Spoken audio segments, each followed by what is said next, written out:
Grandfather work like a mule on Stallmeyer estate, cutlass in and lifting them heavy grapefruit crate. Me grandfather work his life out for all them French Creoles, cutting cane, picking coffee and burning coals.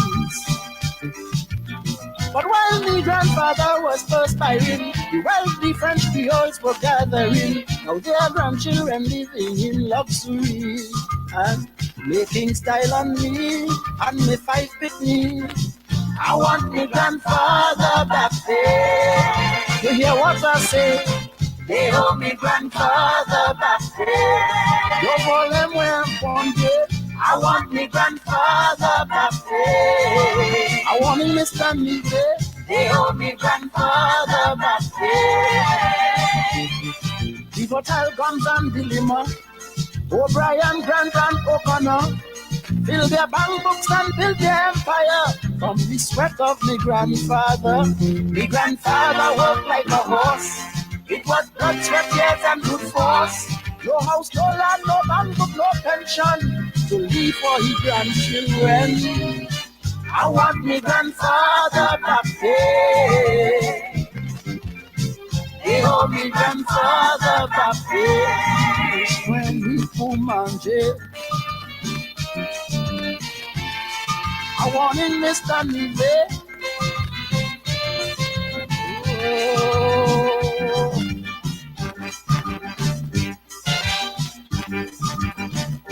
Me grandfather cut lacho and dance coco by Mr. Gibbs and Trisha.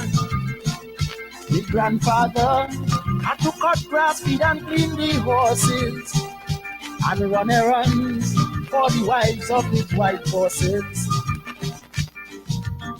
And while me granddad outside gardening, the wife inside the white woman kitchen, cooking, washing, starching, bleaching, ironing, and on she had a pin, piece of white linen.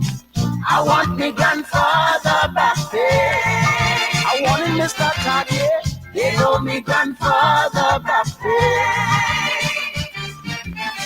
I want me grandfather back there. You from west side of place. They owe me grandfather back there. Mr. Bolton, Dean Obriga, Mr. Booth, Hawkins and Fletcher left their bank books for their son and daughter. Not a cent from the grandfather. The grandfather worked like a horse. It was blood, sweat, tears and good force. No house, no land, no bank book, no pension to leave for his grandchildren. I want me grandfather back there. They owe me grandfather back there. Si moi pas trouvé l'argent, moi t'ai tué.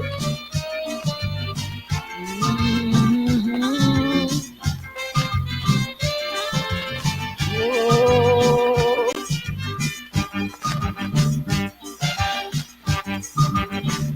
Used to carry me to Manzanilla, to dry copra, for Gaston the Gans, the French planter. Sometimes we would walk from Dutch Road to Tortuga about 12 miles to pick orange for Mr. Adrian the Votal.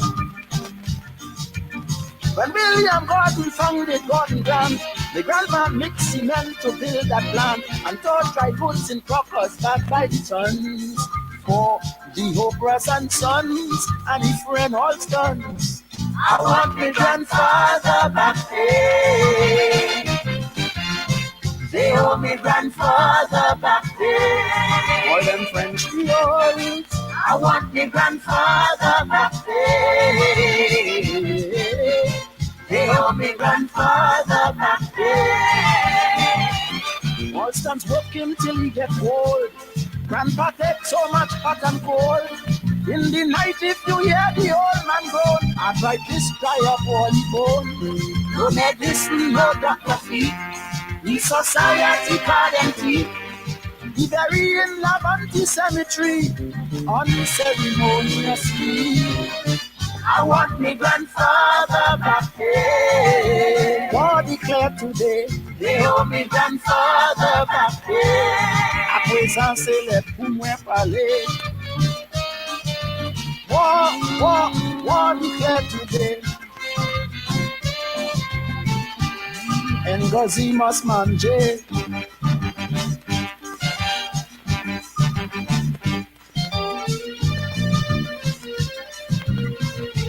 Dedicated to your grandfather and mine, for the deeds of perspiration that flowed from their foreheads in our interest, and for Isaac Liverpool, my father, who worked hard beyond the call of familial duty to give me an education.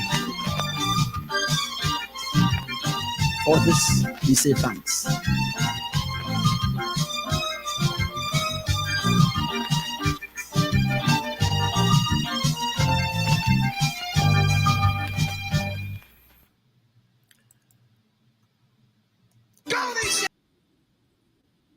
Oh yes, oh yes, oh yes, oh yes, oh yes.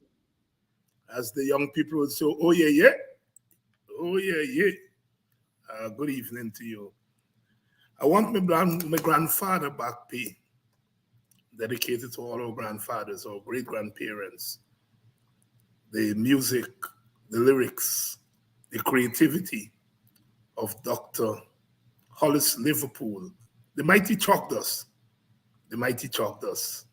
I want my grandfather back. But chalk dust sang that way back in the 80s, early 80s. So that's about 40 years old. So this reparations thing is not new. And, we're bringing them out to let you all know that our artists, Sparrow sang I'm a Slave way back in the early 60s. So you're talking about 60 years. And he said, they work me, no pay. I want my grandfather back pay. I want my grandfather back. We're not letting up. We know that we are disturbing them. But as Brother Bob Marley said, I want to disturb my neighbor. We want to disturb them because we're not letting up. Convenience, let them get off the hook. For a long time, it let them get off the hook because we weren't centering our narrative. We were doing nation building, We were building Guyana, and so, we were subduing our own cultural identity, our own racial demands. Because we were building Guyana, we were building this new nation. And so we made some sacrifices. We put our demands one side and, to build this new nation. But this new nation has not always been nice to us. Guyana has not always been nice to Africans, even when Africans are in power. This nation state called Guyana has not always been nice to Guyana.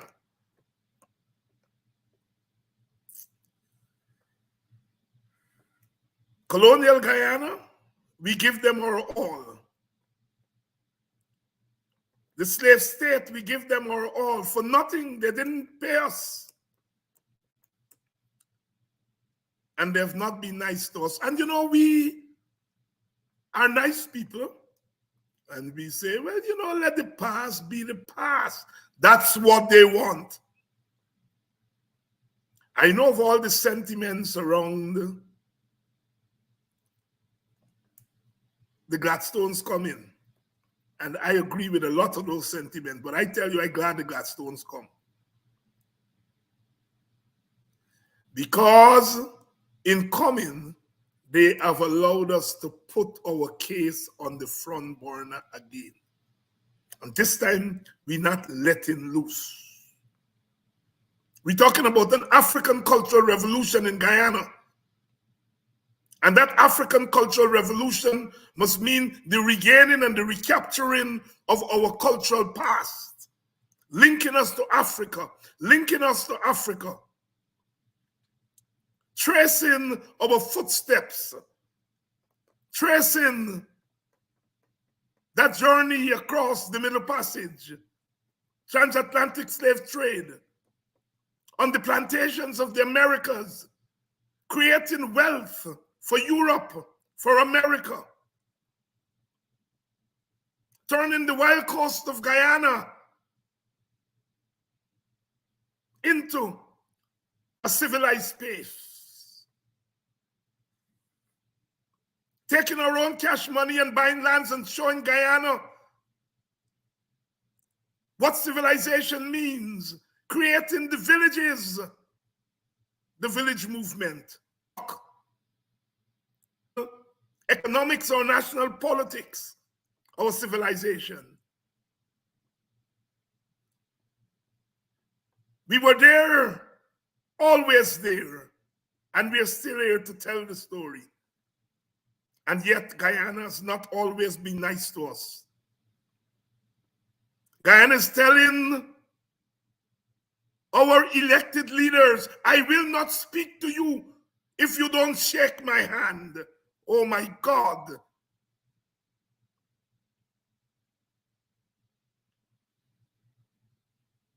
The state of Guyana is bulldozing our homes in 2023. Oh my God. Guyana is spitting in the face of our women. Oh my God. Guyana is shooting down our boys, left, right, and center. Oh my God, in their beds at night. Guyana is locking up our lawyers for doing what lawyers all over the world do. Oh my God. In 2023, Guyana put an African leader in shackles. In shackles. We're not talking about mental, we're talking about physical shackles. Oh my God.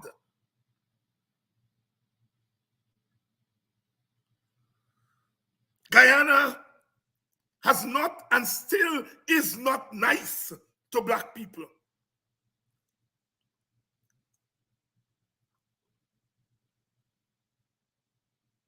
They're not going to get away with it.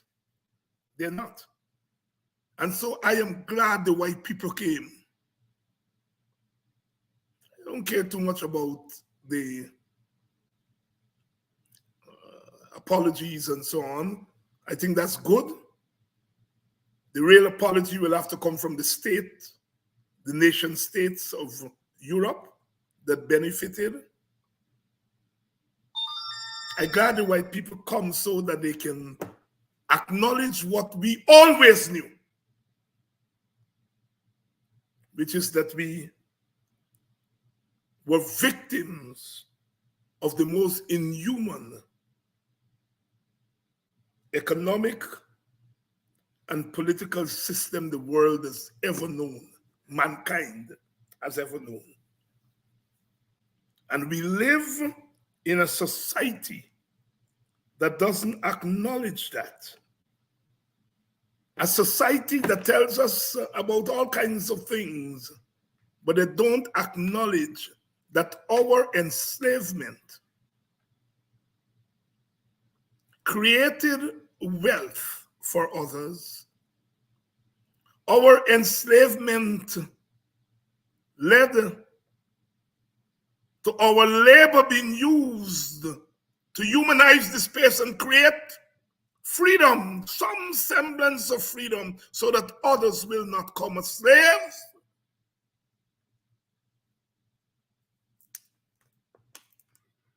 Guyana is not nice to Black people.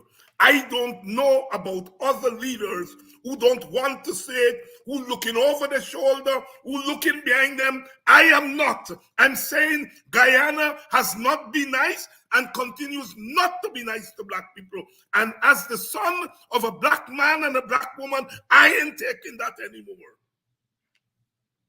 And you're all not supposed to take it.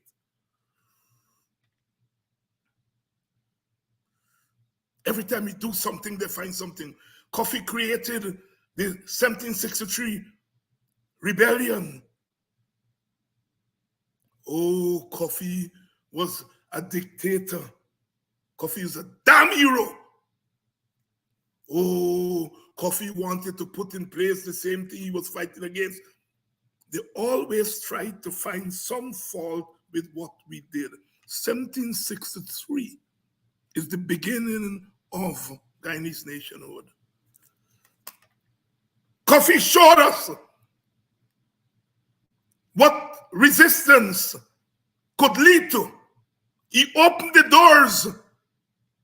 He said to the Dutch people, take off and give me off. You're talking about power sharing, shared governance? Kofi, since then, he didn't say, give us all. He was ready to negotiate. You all take half of our beats and give us half.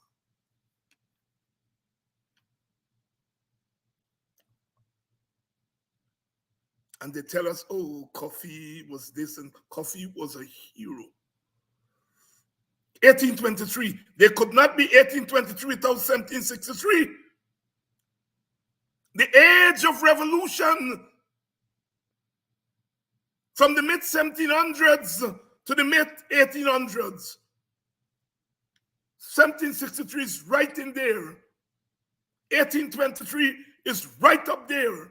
The largest slave rebellion in the history of rebellions against slavery in our Guyana. 1823 revolt.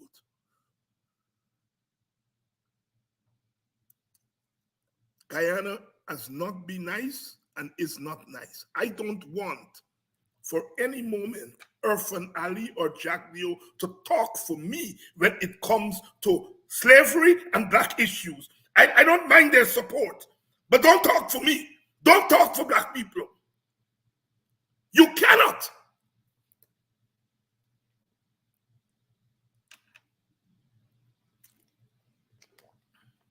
Let me tell white people what we want. Sometimes you got to make some tough decisions. 200 years after 1823, the pangs, the guns, the beheading of our foreparents, parading them on that ground. They're still beheading us, economically, politically, physically.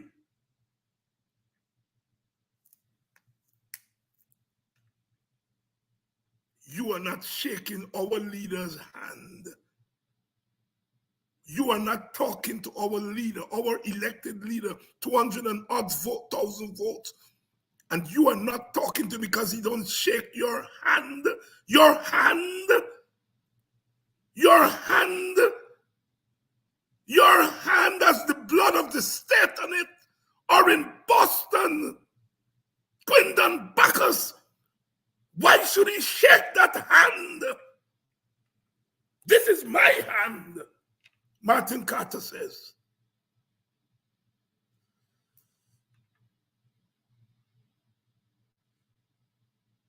Looking at my hand. This is my hand for the revolution.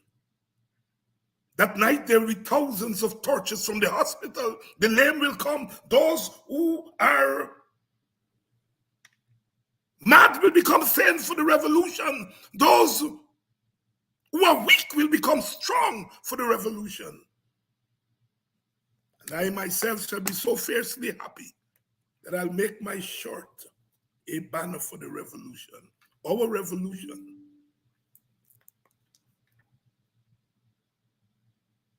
Black people, you all gotta get dread.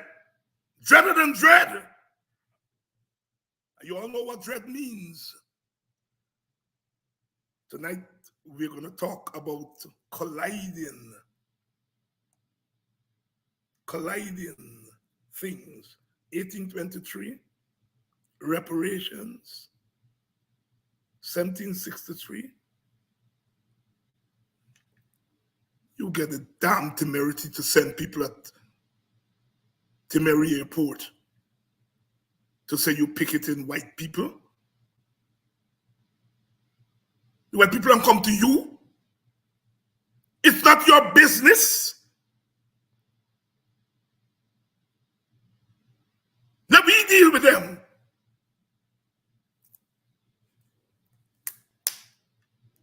You boycott the thing at UG because you wanted to go to a certain place.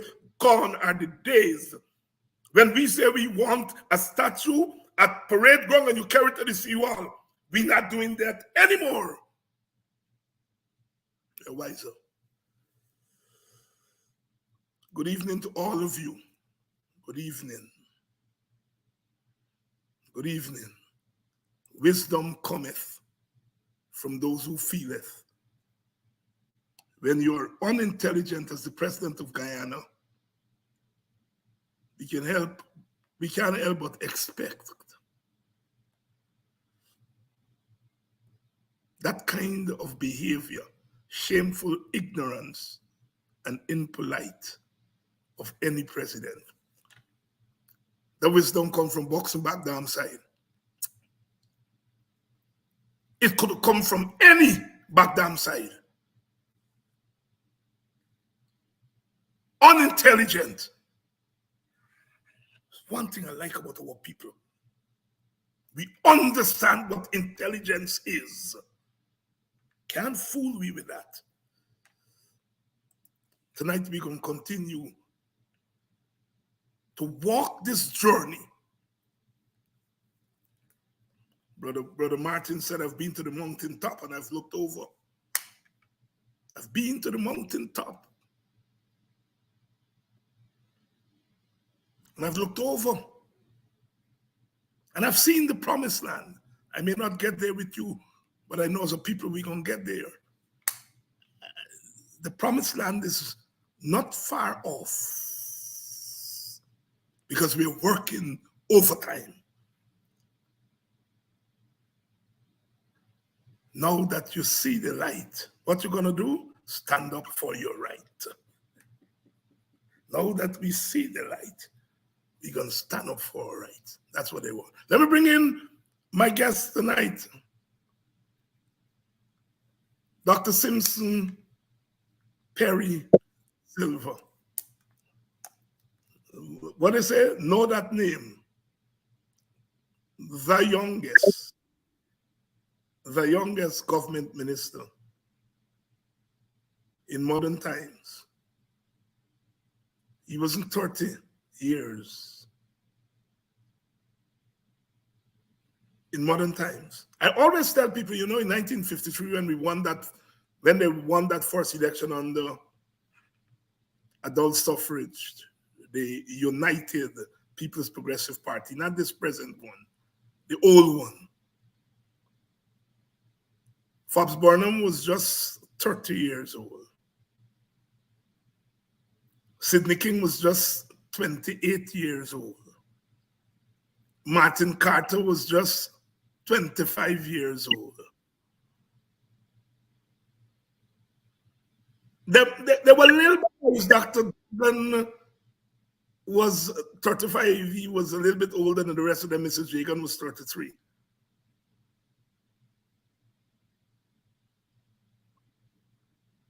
And Simpson the Silver was appointed a minister by Fobbs Burnham when he was 28, I think, or he gonna tell us the real age that he was. Know that name. And he's still in the struggle. Tonight he's gonna help us talk this thing through and plan this thing through. Brother Simpson, Dr. De Silva, welcome to Politics 101 again. Thank you, David. I hope you're hearing me. Yes, I'm hearing you. Excellent. I am pleased to be invited by you to share my views on the issue at hand. And I must thank the viewers in Guyana and around the diaspora for tuning in. And I would like to say happy International Day for People of African Descent all around the world. It was identified by the United Nations that today is a special day for us. But I would like us to understand clearly that every day is special for us, people of African descent. Not because one day was assigned, when we think that only that day matters. We must do things, significant things, every day, every moment. And I have to try my best, David, not to repeat the things you said, but would like to bring some focus from my vantage point into this whole discussion. Just to clarify, I was 25 when I was appointed by Lyndon Forbes Sampson Burnham as the Minister of Agriculture. And David, I would like to point out upfront that we have been hearing a lot of things from the government and the government reparation committee, the committee that is funded by the government to speak on reparations.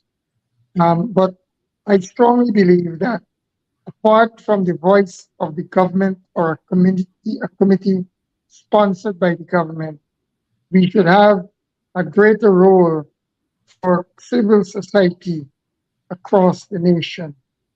That is civil society for people of African descent. I know it that the organization or the committee reparations has some civil society represented here, but I specifically a committee that is funded by a government. We need a civil society that is non-governmental in nature. Then we need to have the private sector playing a significant role. In other words, the private sector for people of African descent. And in addition, academia in the broadest sense of the word, not just merely University of Guyana, but our academic community throughout the length and breadth of Guyana. And trade union needs to step up because the trade unions have a special role to play and should be speaking to representation all the time. And in addition to that, we have the media, which fortunately has that special role to play.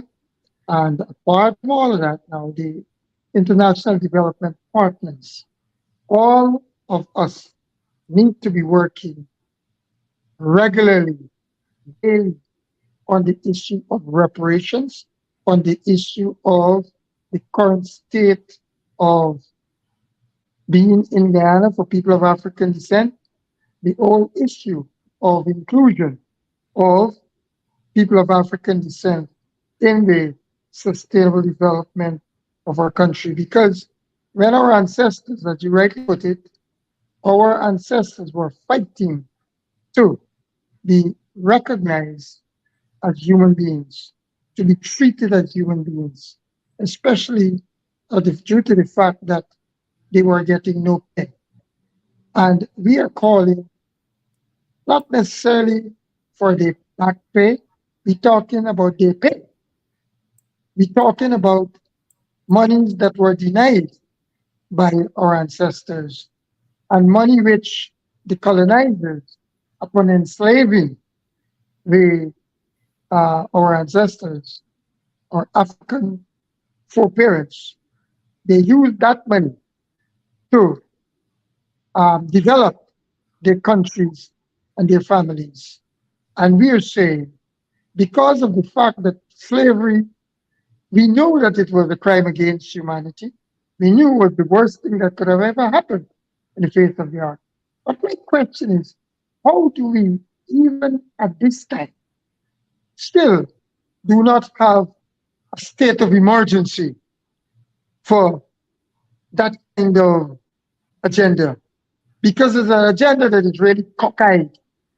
The fact is that our resources were stolen. Our people were abused, raped, maimed, killed, hung, and all the like. And so at this time, I do not recall a state of emergency be declared so that we can right the wrong now. And that is why I, like yourself, I'm pleased to know that the Gladstones came here to apologize. And I had encounter with them, and I think it is genuine. But as we all know, the descendants of the former British Prime Minister, as in the Gladstone, came and met with us, the descendants of people of African descent, or to be more specific, the descendants of Africans who were enslaved here. And we are the beneficiaries of those Africans. We are Africans. It is our gift, it's our heritage that the Europeans have stolen. And we say that irrespective of what is happening with respect to the apology, we need to have that conversation. Parallelly, we must have action, and we must bring about solution in our heritage villages. You cannot compare and you cannot confuse and mix up enslavement and indentureship. And I think that was clearly set by most of you, most of us. And we must demand that not just merely what we see is happening now continues, because at my vantage point, it is lukewarm. We, as leaders, must get together with all our brothers and sisters, bring them to the table. Let us unite and let us make that call, a clarion call, not only for Guyana and the Caribbean, but the entire world where Africans were enslaved. And that is from the continent to all other parts of the diaspora. The time for serious, immediate, urgent action is now. And that needs to be very clear. Also, we must demand that part of the action must be unequivocal equity at home. Because currently, there's a lot of inequity in all facets or all the sectors in Guyana. And we need to make a special effort to engage all and sundry, engage the government, involve the private sector, involve all to make sure that we are genuine, we are sincere, and we do something about it now. And all the land grabbing must stop, all the abuses must stop, and we must have what you call equal rights and justice. We must have equality. We must have peace. We don't want war. We don't want racism. We don't want discrimination. We don't want marginalization. We don't want something that is featuring a lot right now, which is Afrophobia. We don't want that. We want brothers and sisters coming together, working together for the common good of all of us. We have always been inclusive, and we want to continue that way. That is my humble introductory position, David. Yeah, thank you very much. Thank you very much for that call to action, my brother. And I want to say something with the first point you made about broadening this whole reparations movement and to bring in the various segments of our community into it. Last night, Brother Lincoln Lewis was on, and we felt that enough was not done to really rope in as many organizations when the Gladstones were here. And I got a text from Brother Eric Phillips, who said that invitations were sent out to the African Guyanese organizations and individuals. And I want to apologize to Brother Eric because I did not know of that. And I want to invite Brother Eric to come on to this program to talk about the old reparation initiative. He hasn't been on in a long time, and there's an open invitation for him to come on and for us to talk. And I have to commend Brother Eric and the Reparations Committee for the work that they've put in on these issues. And as I said last night, calling for a broadening is not a criticism. It's what Bobby Seals said. I think it was Bobby Seals who said, seize the time. We have a time, and we've got to seize this time. And we've got to make this thing big, because they would want this thing to quiet down. And what I am saying is that we need a domino effect. This moment must not be allowed to come and go. And so I invite Brother Eric to come on and for us to talk about where reparations are, where the movement is. My brother, let's go back in time, if you will, because you're part of an 1823 committee that has been staging activities around the country this year to observe this 200th anniversary. And the whole 1823 thing is linked, of course, to the Gladstones and to reparations and so on. Why 2 years, 200 years after 1823, that moment, why 200 years after, we are still grappling with the phenomenon of 1823? Why your committee felt it was important to come together and to highlight and to observe and commemorate that 1823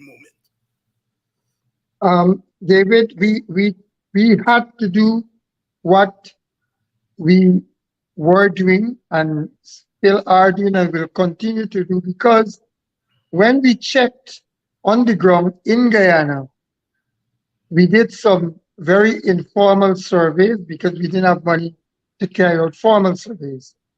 And we found out that 99% of the people of Guyana did not know anything about the 1823 revolution. And that is not only adults, but the young people. When you go to the young people of Guyana, you find that about 99.9% did not know anything. So we came together and decided that we had to do something. Led by Sister Penda, Rudy Gayan, myself and others, we decided to go into the school. Fortunately, we were allowed into the school system, and we did a series of conversation in all the schools from Mahika to Georgetown. And then apart from that, we decided we had to go into the villages to have the conversation about what is transpiring. Unfortunately, David, African Guyanese history is not being taught in our schools, and we think that it's a great error, a great disservice. We think it is wrong, and it's one of the things that should be corrected immediately. There's no reason why our people, all the races, should not know the truth of what transpired in Guyana. And when you go around the Caribbean and the rest of the world, you find that the phenomena is relatively the same. So Guyana would be setting a serious, would be a model, a world model for what is going to be considered true inclusion of not only people of African descent in economic sphere, but economic, political, social, cultural, and environmental. So we feel that we need to do a lot of education. And that education, David, is not just merely to those who are what we may not call in the mainstream. We need to educate our leaders. There's a need for training of trainers. People need to be taught. I find that a lot of our leaders have a lot of gaps, a lot of holes, a lot of missing pieces. So we need to hasten and find the resources to come together and have the conversation. And it is because of those serious gaps, holes, challenges, we decided that we in the 1823 committee was going to highlight what the 1823 was all about. And we thought that the bicentenary is an opportune moment. And we are calling upon on all of us in Guyana, the diaspora, to support Guyana, support Caribbean, support Latin America, support the world. Because if you check recently, there's a movement, a precise movement now by African nations to call for reparations the way the Caribbean did. And we must see this challenge, this struggle as us, not a different set of people in different countries. We must see as ourselves as Africans, because the injustice, the genocide, the inhumane treatment was to Africans. And we as people of African descent must unite and get that 1+ billion people talking so that this would never happen again. And we must have just reparation for all of us, for those people who were enslaved. And, let's go back to 1823. What is it we should know about 1823? What about that intervention by our foreparents that we should know about? That we should walk. Yeah. We should walk with every day as we move around. Very important to note is that our ancestors decided that enough was enough and they couldn't take it any longer. And they decide that they must, by their own bootstraps, their own hands, their own physical, mental, emotional, and spiritual capacity, take the matters in their hands to free themselves. And they decided to go on the walk, that glorious walk, that walk from a hiker to Churchtown, to be precise, to the parade ground. And while they were walking peacefully, when they reached Bachelor's Adventures, they were told by the colonizers, they were told by the enslavers, they were told by those who imprisoned them that they must not go one step further. And they decided, no, they're going to stand up and fight for their right. And their fight was that peaceful walk. And while they step over that line, they were shot. 250, at least 100, different people say different numbers, were shot and killed. And then after that, they proceeded to walk. They were resistant, resilient.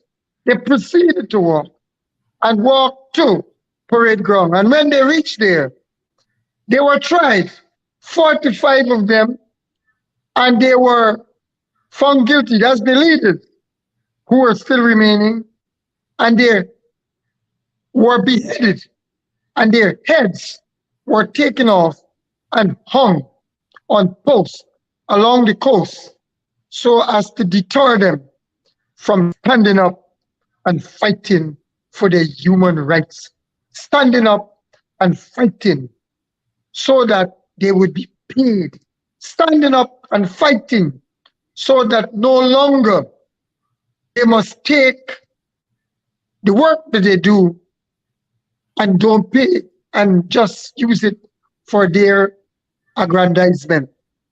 So our people decided that enough was enough. And that was what was meted out to them. I think, David, every Guyanese, every Guyanese needs to know those basic truths. We're not lying, it's the truth. And why is it that the story is not being told? So that we know and could fight that those kinds of things must never happen again. Never. Never happen to us and never happen to our future generation. We must protect us. And it is the thing that should signal to us that we would fight for the protection of all our ancestral villages. Simpson, Protect and preservation. Simpson, the march, the whole activity did not drop from the sky. Evidently was a lot of planning that went into it. Talk a little bit about the planning. Where, Yes. when, how, who? That planning, unfortunately or unfortunately, they didn't have cell phones. But our ancestors used spiritual vibrations. They used the drums. They used various methods that they were taught. They taught themselves and they used them in the churches, in the homes, in the fields, in the factories, wherever. They came together, imagine it, and pulled together 13,000 individuals to stand up and fight for their rights. I wish that today we could at least do that and better, because we have all other means of communications. So the African brothers and sisters, the African, our fathers, our grandfathers, our great-grands, that is what they did. They came together and they used all methods that they thought fit to communicate. Some of them even communicated with plaits, different designs in their hairs that the white man didn't know about. Unfortunately, it was very successful, and the movement all over Guyana, or the group of people, African ancestors in this sense, had the unity, had the cooperation throughout the length and breadth of Guyana, and that is what led The to Congregational Church. The Congregational Church played a role. Talk to us about that. How did that come about? Yeah, the Congregational Church played a vital role by the involvement of the priests or the ministers and those who felt that the unjust situation must stop. So there was mobilization within the church system. That is why when recently fate would have it that when the Gladstone came, an event was to be held in Buxton, and instead on the, I think is the eve of the event, we were told that a wedding was planned and that building could not be used. That is the Tipperary Hall. And the representation was made to the same Congregational Church for the gathering to take place right in the church. Unfortunately, it was a glorious, great event in the church. So the church played a significant role. And the BV Church, which was central, there was an activity at the BV Church the week before. And Yes, the BV Church was actually a place where they met and did some planning. Yes? Yes, correct. That is true. We tried to retrace the path that were fundamental for our ancestors in the 1823 revolution. And we in telling our story, it's important to know that we are not repeating what the colonizers said. They speak of the revolt, but we're calling it a revolution because the changes were so significant.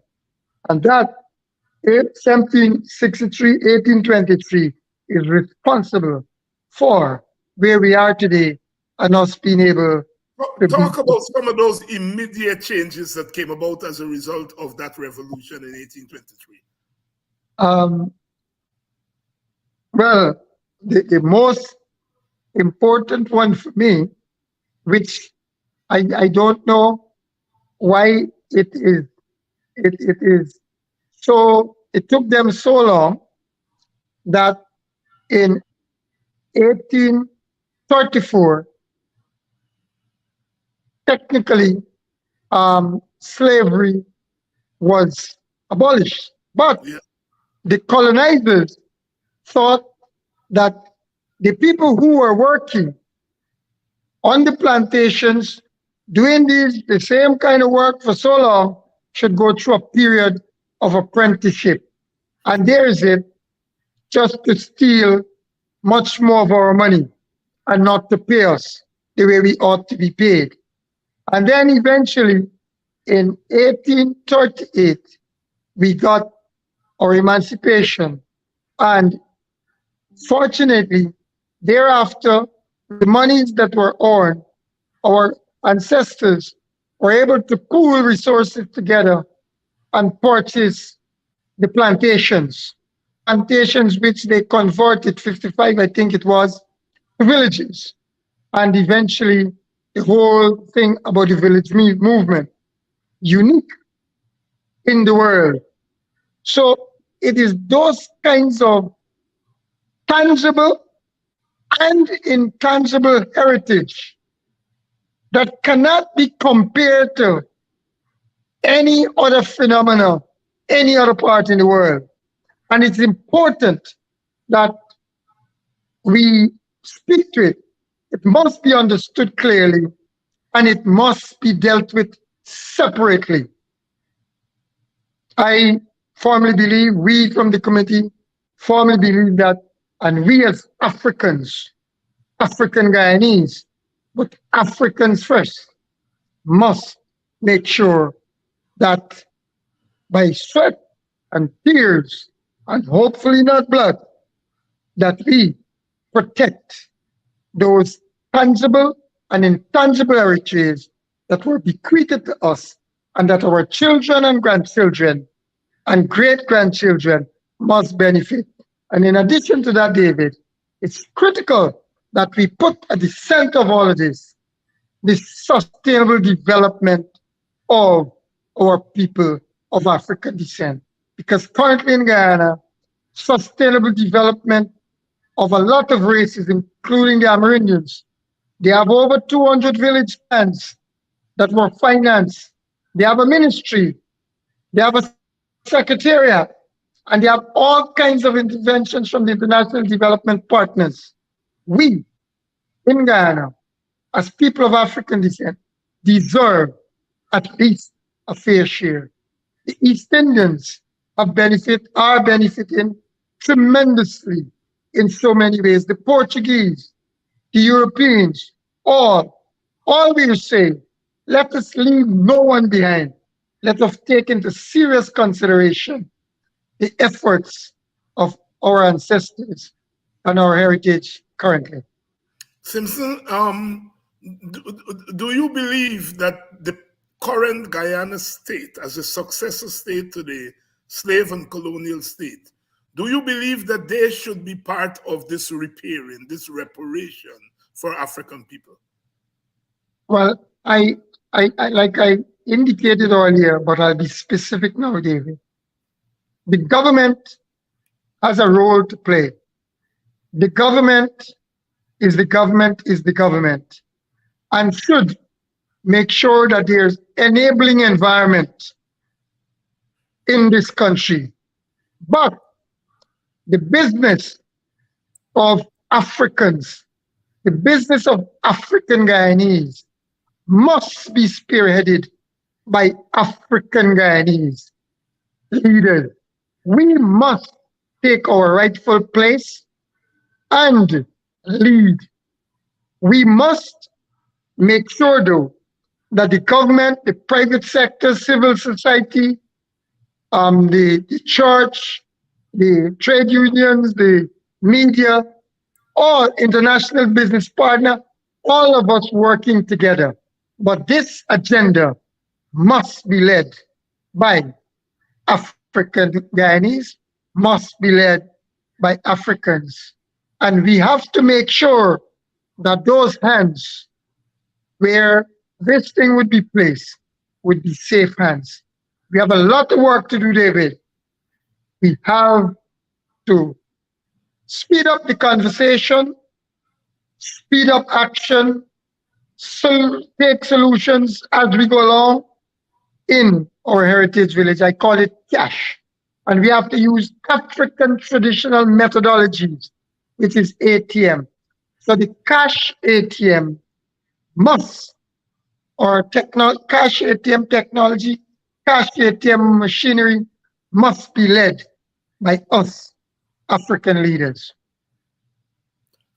Dr. Simpson De Silva of the 1823 committee here tonight, talking to us about the importance of the 1823 revolution, reparative justice, the fact that the movement is sanctioned by the United Nations makes it more than just an African, it's a human rights issue. And Dr. De Silva, as you move through Guyana and go from place to place, is there more of a thirst today among people of African descent for this conversation and this movement for reparative justice? David, there's apart from a thirst, which is one of the Sustainable Development Goals, clean water. They need clean water. But apart from that, there's a hunger. Number 2 goal, zero hunger. There's a hunger for this information. I am in the villages on a daily basis, all over Guyana. The young people are hungry, thirsty. They're calling upon us to lead.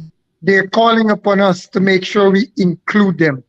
That, David, I must say to us, we have to make an extra special effort to include our brothers and sisters, especially those young people, in this conversation. And as I indicated to you, even today, I had a discourse with some people on the west side of the Demerara River. And even the Ipadaji concept came up. And they're convinced that Ipadaji has a place, as a unique place, as an organization. Treating ought to be done like with any organization. I was with Ipadaji from the inception. We have worked tirelessly. And the International Decade for People of African Descent Assembly would be having its General Assembly next month. And we hope to have all the organizations present and to thrash out issues among ourselves. All African organizations in Guyana, in the diaspora, around the world, have a place. I'm calling upon all of us to reach out and help, join the conversation in the local communities in Guyana. The connection needs to be made with those of us who left or who migrated. And that is why the importance of migration and diaspora involvement is critical. UG just launched a special institute for migration and diaspora. That kind of institution or educational engagement belongs to also at the grassroots level. So I would like to see us establish grassroots migration and diasporal activities throughout the length and breadth of Guyana. Every village should have a migration and diasporal event. A matter of fact, our ancestors, when they came in 16th century and the 17th century, wherever those times were, those were migratory movement. But guess what? They were involuntary migration. That's another special distinction. They didn't volunteer to come here, but it was migration. And then those people fought the good fight. For those in the diaspora who are enjoying themselves now to be a reality. So it is just fair that all and sundry in the diaspora of African descent and whomever else reach back to the villages and try to galvanize this effort. The time for that kind of conversation, action, solution is now, David. We need to see it's evident, Simpson, that the government boycotted most of the visit by the Gladstones. What's going on there? To be honest, I didn't do a spectral introspection of that. But what I know, I attended almost all the forums that were planned by the Guyana Reparations Committee and together with 1823 committee, and I did not see the presence on the ground of the government representatives as is customary. So we need to do some serious dialogue with the system because, as I indicated, I know for sure that the government has a role to play, and that role that the state has to play ought to be carefully dealt with. We, as a people, currently, if just isolate one thing, contracts and certain kinds of jobs, we're not seeing them in the hands of African Guyanese. We need some kind of affirmative action to make sure there's some kind of equity and equality with respect to African Guyanese.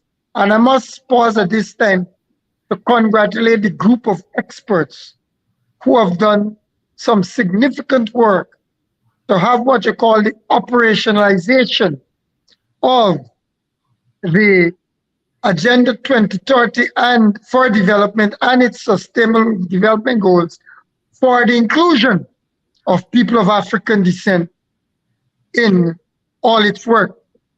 And there need to be some special effort, extra special effort at this time for the operationalization of that in Guyana, because Guyana currently can and must be the model for the world.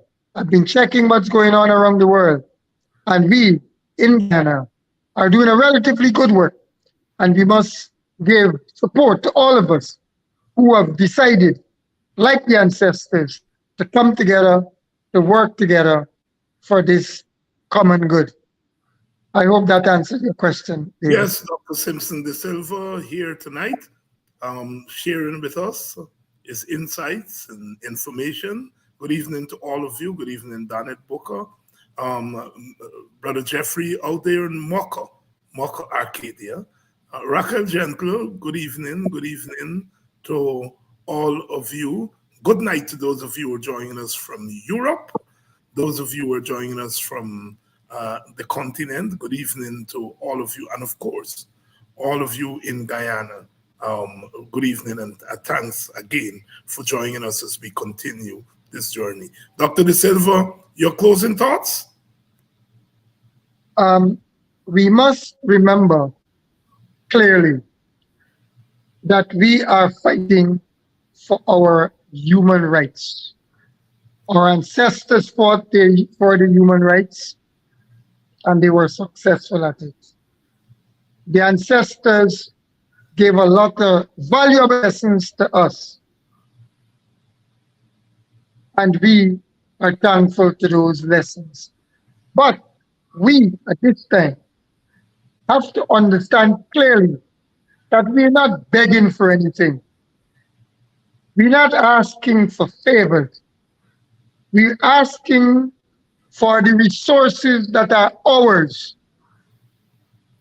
our financial resources, our cultural resources, our environmental resources, our resources in general, and in many cases, our spiritual resources. And we have to go back and be grounded and be rooted in our spirituality, because that is our foundation. We must not forget the ancestral lands. We must stop the land grabbing. We must require that our lands are protected and resources are given, not taken away. Adequate resources are given for the sustainable development of our lands, of our waters, of our hills, our mountains, our savannas. It is critical that we understand that there's an obligation by the state, an obligation by the Europeans, and the last time I checked, it's a crime against humanity, and many of those people who committed those crimes could be charged posthumously against those crimes against humanity. And it's important that all of us clearly stand up and fight for our right, that we unite, we stop the bickering and backbiting, and unite and fight for the rights of our people. And we go to those who are left further behind and bring them forward and let them be part of this prosperity for all of us in this oil-rich Guyana, forest-rich Guyana, water-rich Guyana, human resource-rich Guyana, and truly we will be the model of the world. We, people of African descent, together with other Guyanese. Thank you very much. Thank you very much, Dr. Simpson de Silver, your interventions tonight have been so timely and contribute to raising the level of our discussion and our discourse. Thank you again. Thank you. Thank you. And to you, our audience, I want to say thank you. Thank you, Yvonne. Thank you, Carl, Abigail Abrams, Leslyn Rollins, Donna, Diane Yearwood, Michael Reed, Marla Hallecock, of course, our brother Vibert White out there on the East Bank in Grove. Thank you so much. Thank you so much to those of you joining us from the quarantine coast. My brother, Albert Morgan, Desiree Manuel, Karen Black. Karen, thank you so much. Karen is loyal, always loyal. Forever loyal. Thank you, Karen, for your support. Emily is a trooper. Emily Durant, thank you so much. Carol Jacobs, and thank all of you for staying with us and making this journey a worthwhile journey. Tomorrow night we come again to continue our conversation as we leave tonight. Remember our brothers and sisters in Jacksonville, Florida, where once again they killed Africans because they're Africans. They killed Africans because they're Africans. And we in Guyana and the Caribbean have to fear that that kind of phenomenon may come to our country. They start first with the hate speech, the manifestos, calling us hungry belly and what have you. And they then move from that towards killing. We have to guard against that kind of culture does not come to Guyana. The state is already killing our people. And now individuals, we saw individuals spitting in the face of our Black women, and our prayers to those people in Jacksonville, Florida. This week we observe the 60th anniversary of the March on Washington.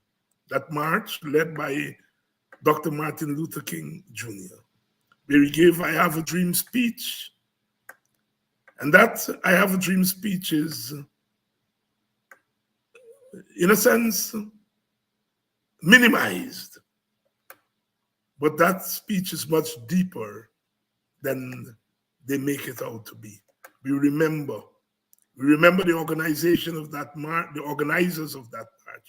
Remember the then young men and women who helped to make that march possible. And it was the March for Jobs, the March on Washington. They didn't want it to happen. We remember 1823, not because we want to romanticize Black history. Remember it so that we can draw the connection between then and now. We remember it so that we can be strengthened in our fight to make the crooked pathways and roadways in Guyana straight, as we have always been called upon to do. 1823 must be a call to action. It must be a call to action. It must be a call to those who today want to assume the role of the plantation owners. And we must say to them, oh, never, never, never, never. We're not walking down that road again. And we're going to do this together. We're going to do it together. Any attempt to equate indentureship with slavery is an assault on the very dignity of the African, but it's also a form of disrespect to Indian people and Chinese people and Portuguese people. We have to ensure that history is told accurately. There are some things that must not be left to interpretation. There are some things that are facts, F-A-C-T-S. Indentureship was a consequence of Black people's freedom from slavery. The consequence of Black people's freedom from slavery. It was invented. It was designed to break the morale of those who free themselves from slavery. And today, in trying to link those two systems, is in a way of saying to us Africans, your case is weak. You're lying about your experience. Some of them have gone so far to say, it is the indentures who came here and maintain the colonial system to feed Black people. But we're not going to allow them to carry on with those narratives. Education has been a form of mobility, social mobility for us, but it must be more than that. It must be a form of liberation, giving back. Those of us who have had the good fortune of, as they say, going far in school. We must not believe that we got there because we are so smart, we are so bright. We got there because people cleared the way for us. And so it is important that we come back. We come back when we are finished doing our professional duties, to come back and to do a more important duty. And that is the duty of lifting our people and moving us forward. Always moving, the exodus of Jah people. We are constantly moving and searching And as we move and research, we are creating, we are leaving footprints along the way. We are enriching humanity, just as in the early days, in the Nile Valley, when the people of Nubia and Egypt and Ethiopia were able to enrich the Greeks and the Romans. And that is why when you go in the Old Testament, our story is told there. Because we influence Christianity. And as we were influencing Christianity in those early days of antiquity, those early days what they call ancient Africa, we were influencing Islam at the same time. And that is why African people found themselves in Asia and the Middle East. You go to Saudi Arabia and all those countries in the Middle East and India and Pakistan, black people are there. We have to shape Islam and shape Christianity. We have to shape Europe. We have to shape Asia and Africa. And we shaped the Americas. We shaped the Americas. Our footprints are all over the world. When Europeans look at their wealth today, they have to admit that the image of the African is on those stolen wealth. Stolen wealth. We continue keeping on as we must. As we must. Nobody's going to turn us around. Don't let them do that. Don't let them tell us that we are doing a disservice to Guyana if we talk and tell our story. Our history did not begin with slavery. Our history began long before slavery. But the experience of slavery has taken that history to another level. We survived slavery to recapture our history, reversing the sails, going back to Africa, linking our hands and our hearts with our brothers and sisters across the Caribbean, across the Western Hemisphere, across the world. They came before Columbus. Yes, African people were in the West before Columbus. We influence a lot of what is there. God bless Kofi and Atta. God bless the leaders of the 1823 revolution, the 1834 uprising. God bless our ancestors. And they paved the way for us. Fight we must. Fight we must. And never be ashamed to say we are black. And because we are black, we have to fight for black people to always be situated at the center of world civilization, because that's where we have always belonged. I'll see you all tomorrow night. No time to lose, no time to waste. We're coming back tomorrow night to continue. Say hello to Brother Sherrod for me, and hello to Brother Mark. And those of you who make it up early in the morning, say hello to Kadaki for me. Until tomorrow night. If you hear that, black is beautiful. Santa Claus. Black is beautiful. It's a texture. Lift your head like me. You got to